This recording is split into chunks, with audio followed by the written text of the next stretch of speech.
Hello, everyone.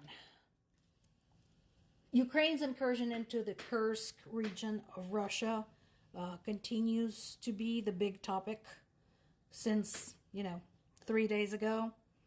And yes, I think Associated Press got it right. And we've been talking about this. It is very likely that the purpose of this particular operation is to give the Russian troops a nice great big sting on the behind and confuse them, disorient them, demoralize them, hopefully relieving some of the pressure that they have been keeping on the eastern regions of Ukraine.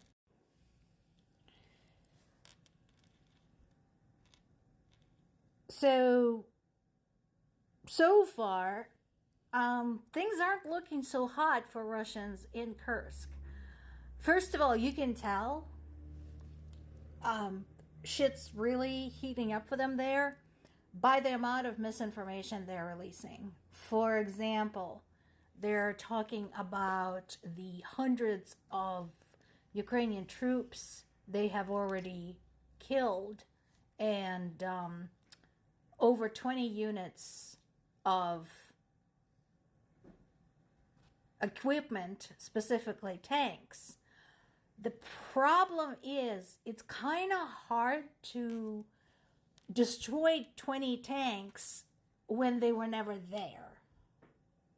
The reason I say that is that based on Russian media, Ukraine has stupendous amounts of equipment. I mean, seriously.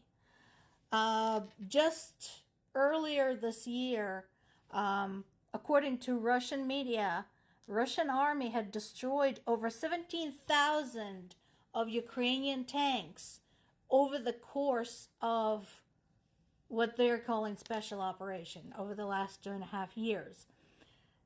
And that would be an amazing feat. Unfortunately, Ukraine only ever had about 1/10 of that amount. So it only ever had about 17 or 1,800 tanks total. And that actually includes the ones that got sent to Ukraine by its allies. So some of those weren't even Ukraine's own tanks to begin with.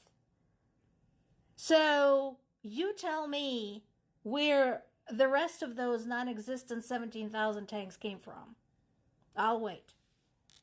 They did declare a state of emergency in Kursk. There have been strikes against the substation there. So electricity is down.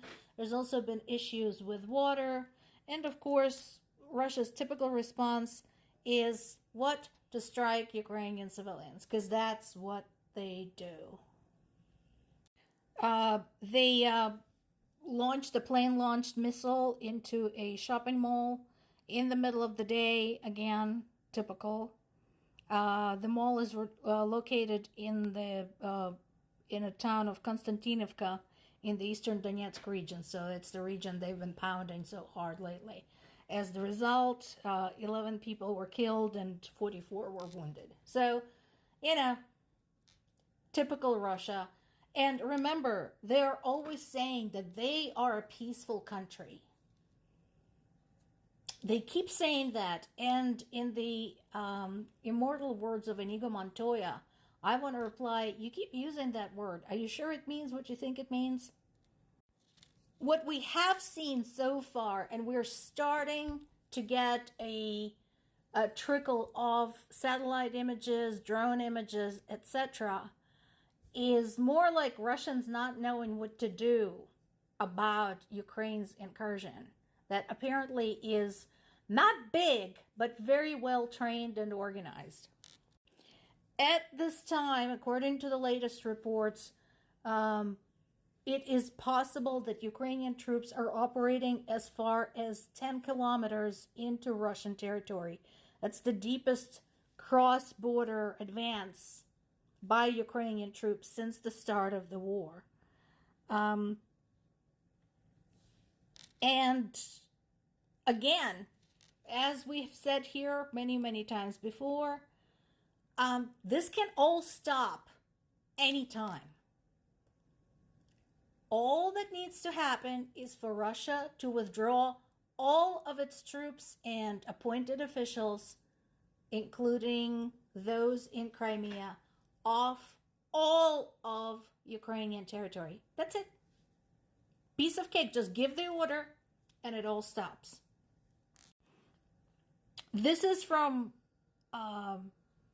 one of Ukrainian sources. Again, you can see some of the photographs from the area. In addition to declaring the state of emergency, Russia had closed 3 railway stations, blocking any passenger transport there. And there are photographs, including those I showed you yesterday, allegedly showing Ukrainian troops capturing Russian soldiers. And here's an update about the supermarket hit. As you know, I like using Reuters.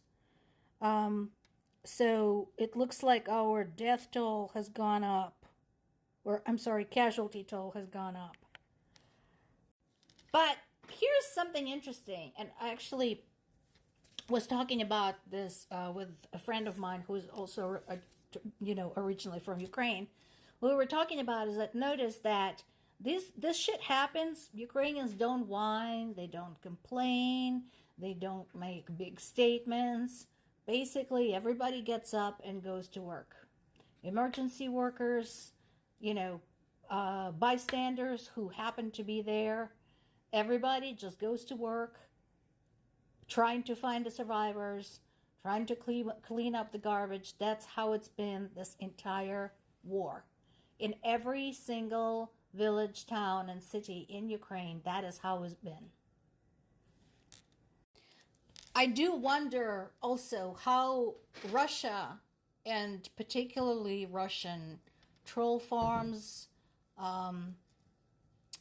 Russian media, who have spent so much time using social media to spread misinformation, how they feel now about all this. How do they feel about social media? Because here's the problem. Whenever Ukrainians successfully hit something, there are hundreds of people, if not thousands of people, filming it with their smartphones. They can hear a drone coming in. They can hear a missile coming in, or a plane, or whatever. Usually the drones, because Ukrainians have been using drones extensively. So they can hear that flying in. They pull out their smartphones and they start following the course of the drone across the sky to see where it's going to hit. So before they can even contain the information, Russian people themselves have already posted a bunch of photographs, a bunch of videos, etc., etc. This particular one was posted by somebody from the Kursk region on Telegram. This was when one of Ukrainian drones hit their substation. So, for those of you who are saying, oh, it's nothing, all of the Ukrainians have been repelled. Oh, yeah? Well, here's proof that they have not been. Also, some commenters here called me ignorant, misinformed, brainwashed. For those who say that, you're forgetting something, my friends. I grew up in Ukraine. Up until I was the age of 19. So yeah, up until 30 years ago, I lived in Ukraine. I have friends on the ground. My parents live in Ukraine. I have family members in Ukrainian army fighting in Donetsk. I have seen shit you won't even believe. I survived Chernobyl fallout. I survived Soviet-era epidemics, including cholera and scarlet fever. So, if you want to call me ignorant, prove it. But it better be good, because I do know what I'm talking about, because I am an American Ukrainian.